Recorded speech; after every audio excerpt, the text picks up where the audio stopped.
Hello everyone, welcome back to the channel. Hope you are doing well and fine, and in today's video I'll be showing you how to clear Amazon Prime video search history. So without wasting any time, let's just jump right on the video and make sure to watch this video till the end and follow the steps as well. Now the first thing that you need to do is head over and open up your Prime app, and once you're inside your Prime app, be sure to be logged into your account as well.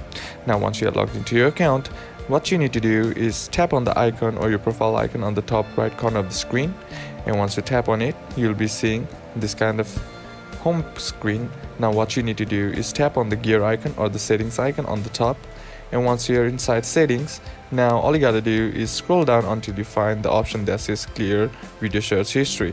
Now what you need to do is tap on this option. Now the next thing that you need to do is tap on clear view search history once again, and then tap on yes to confirm it, and that's basically how to do it. And that's it for today's video, guys. Hope this video was useful to you. Leave a like if you did, comment down below what the next video should be on, consider subbing to the channel. Thank you for watching. Bye bye.